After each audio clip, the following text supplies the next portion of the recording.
Weird. Mysterious. Kind of like a clover leaf shape. Kind of like that, kind of like a 3-leaf clover. Okay. Did I mention there were fragments of human bone found in there too? Yeah, that's why we were talking about the human bone. Yeah. And the cremators. Yeah. Pulverizing your bones. Yeah. There's some guy with a ball peen hammer. Yeah. I don't know how they do that. If they just take it out to the parking lot and. No, they don't. That's not how they do it. Yeah. No, they actually you think they would? It's kind of messy. No, they have something equivalent to the Ninja Bullet juicer that you have in your home on a much bigger scale that they shove those big chunks into to break them up. You would think they would just do 2 big plates. That would work. Crush. Yeah. So, okay, sorry. So we're... Actually, you can take them to the We're dump. a little off track here. Oh, yeah, we are totally off the dump. Did the cops get called at this point? Of course, yeah, the police were called. The police weren't called before they cooled it down, though. I think they were called actually right away. Okay. So, but of course, All right, there wasn't much they could do. When Harry got to work the next day and didn't find Sally. Okay. Yeah. Well, I don't know if they called him right away. They might have actually just had a company-only search around, and then eventually when they couldn't find him and they discovered there was a possibility that somebody had died in a mishap, then they called the police. That's smart, I guess. Yeah. And a local deputy sheriff, his name was Victor Corelli, said that of the keys that were found, one of them was to Dave's car. Another one they believe was to his house, but they couldn't tell for sure because it was bent and damaged, and so they couldn't really confirm that.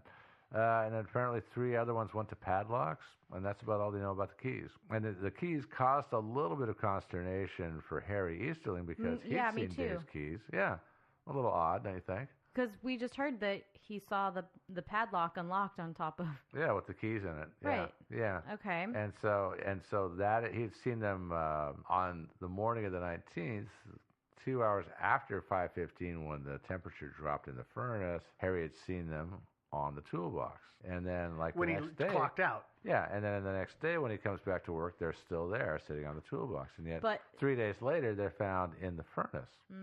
Yeah. Mm-hmm. Which is a little strange. That is a little strange. Yeah, I think so. I agree. Yeah. At this point, so what the authorities knew was that Dave Box was missing.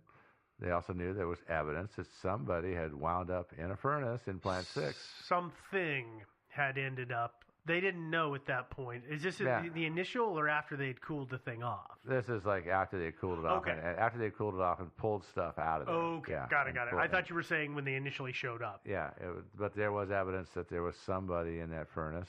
Beyond that, they really didn't know much. So the local coroner's office wouldn't sign a death certificate because there was a lack of evidence that David died.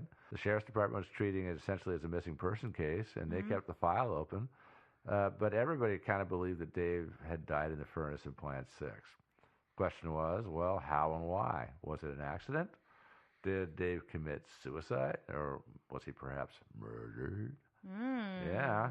Members of Dave's family have said they're sure it was not suicide. Of course, they often do. But his daughter said that David bought groceries for the week. He paid all of his bills. He was planning a vacation with his kids. Casey, that's her name, right? Yeah, Casey, yeah. On the other hand, Dave apparently did have some issues. Apparently, around the time of his divorce, he did attempt suicide, and I'm not sure how serious an attempt we're talking about here, but apparently.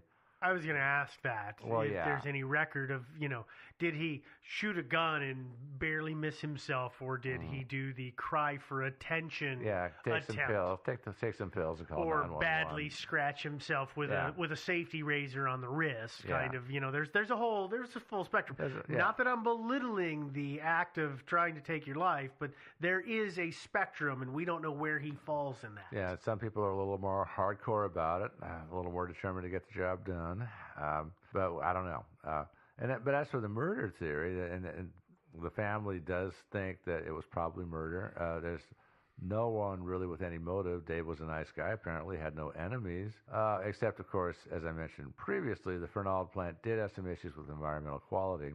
And so Dave's family has suggested that perhaps he was going to talk to somebody, perhaps the press, about the situation and maybe be a whistleblower. And so they're thinking Dave was murdered to shut him up. Interesting. And so we have essentially 3 theories. I'm going to throw a 4th one in there too later on, but some fun ones. Well, not really fun, but that's a weird application of the word, but I'll accept it because we do it all the time. All right, it's morbid, but yeah. Morbidly fun. Yeah. Okay. Well, our first theory is it was an accident. Dave fell into that furnace. I think